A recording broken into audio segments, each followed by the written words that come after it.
bringing news that matters to you. You're watching the Bahamas Tonight Northern Edition. Welcome back. It has become a signature event for the month of October. It is a gala hope ball in recognition of the fight against cancer. Sponsored by Family Guardian Insurance Company, Saturday night's ball lived up to its billing. Kimberly Mullings was there. Those attending this year's Hope Ball Gala were in for a night of fun, celebrating cancer survivors, encouraging the fighters, and remembering those who lost their battles to this dreaded disease.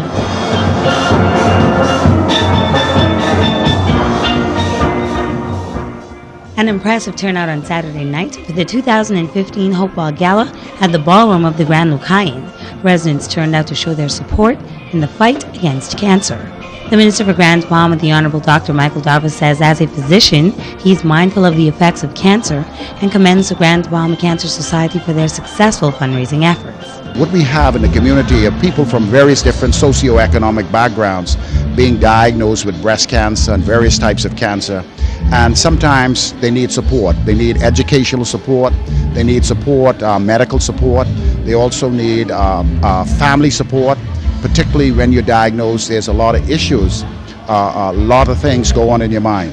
And so I'm here to support the event. It's a very important event here on the island of Grand Bahama. It's an opportunity for us to come out and have a good time while we donate to a very important cause on the island.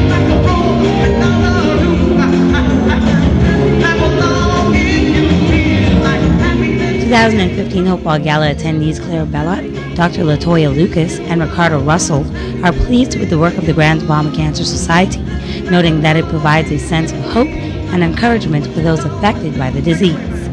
They're doing a wonderful job. I'm very glad to see the way they make an effort to educate the public about cancer, and I love to see that they're raising money to help those that have cancer. In terms of promoting and screening and educating the population of Grand Bahama about breast cancer, and also the support for those who have the condition. Really and truly hosting these events have been really great in terms of giving them the courage that they can move on and push on, and that is not the end of their life but is actually a new beginning. The talk is about cancer and lots of persons are going out to be tested.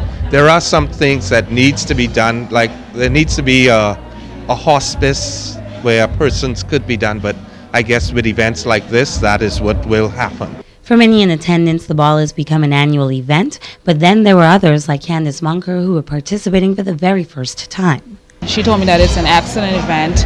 She told me that they definitely try to support cancer and basically all persons who are affected by cancer, whether it's directly or indirectly, show their support to this event each and every year, and I thought it would be maybe a good tradition for me to start. So this is my first year, and I'm sure it won't be my last. The funds raised from the 2015 Grand Bahama Cancer Society Hope Ball Gala will aid those on Grand Bahama Island affected by cancer. I'm Kimberly Mullings, ZNS Network News. Thanks, Kim. And next year's Family Guardian Hope Ball Gala is set for October 15, 2016. For more information, you can visit www.gbhopeball.com for more information. And a young man getting an opportunity of a lifetime thanks to the Ministry of Tourism Spanish Immersion Program. The Bishop Michael Alden student says it is an experience he will never forget. Italia Hall reports. Mi nombre es Neteo Forbes. Me gusta jugar baloncesto y bailar. And that's just a little of what Neteo Forbes learned in Costa Rica over the summer. The Ministry of Tourism and the Language Study Abroad program teamed up to sponsor one student to represent Grand Bahama abroad. The purpose of the program is to give young people the opportunity to be exposed to a different culture and foreign language and live with families who speak Spanish while attending classes.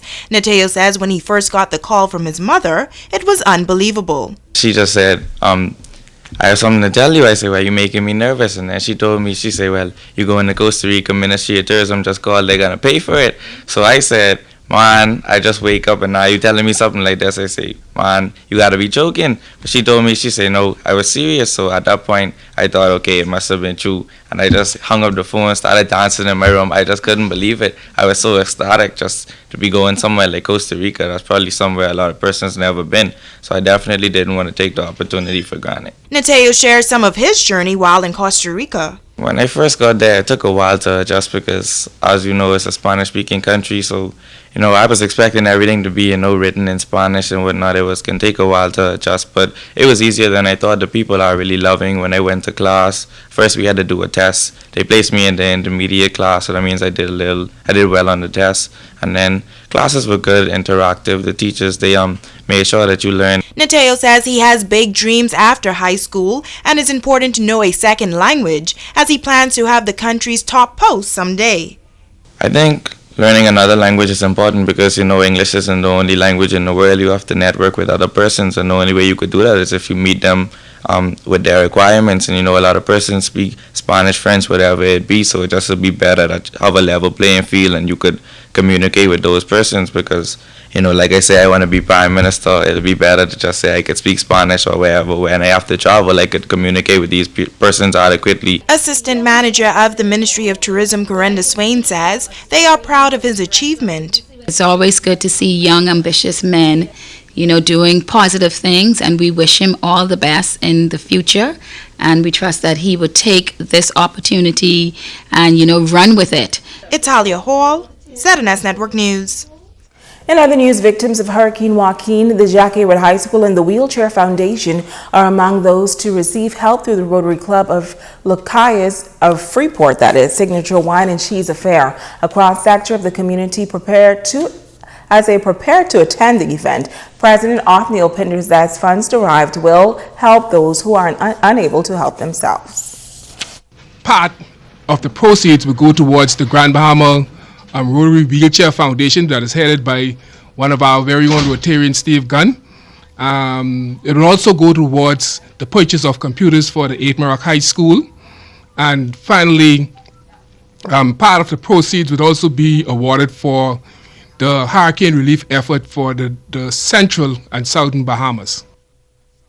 Residents in the Southern Islands still trying to rebuild their lives. Pinder says they felt compelled to broaden the donation and lend assistance. This event will be a fun-filled event. We have live band, we have the fire dancer, and then we have a lot of prizes and giveaways that will happen here. We also, this wine tasting, you'll be able to taste wine from around the world. And on top of that, we have the hors d'oeuvres and some other entertainment. We have our very own president-elect who will be our MC. And so you guarantee for a good, fun time. And the tickets are only $50. And so when you spend this $50, you're given to these 3 charities that we are trying to assist here in our community of Grand Bahama. Now, the Rotary Club of Freeport's Wine and Cheese Affair is set for Friday at 7 p.m. at the Grand Bahama Sailing Club. And now it is time to Ask the Doctor. Welcome to Ask the Doctor. I'm Dr. Monique Pratt. Jake in Nassau sent this question. I heard about alcohol poisoning, and when I go to parties or to clubs, I drink a lot and I even throw up sometimes if I drink too much. Should I be worried about alcohol poisoning? Jake, thanks for your question. Alcohol poisoning occurs when a person drinks a lot of alcohol in a short space of time. It can also occur accidentally. For example, if a child drinks a household cleaner containing a type of alcohol. Alcohol poisoning can affect your heart rate, breathing, gag reflex, body temperature, and even result in coma or death. Symptoms include confusion, vomiting, seizures, slow breathing or irregular breathing, blue-tinged or pale skin, low body temperature called hypothermia, or passing out and unconsciousness. All these symptoms do not need to be present.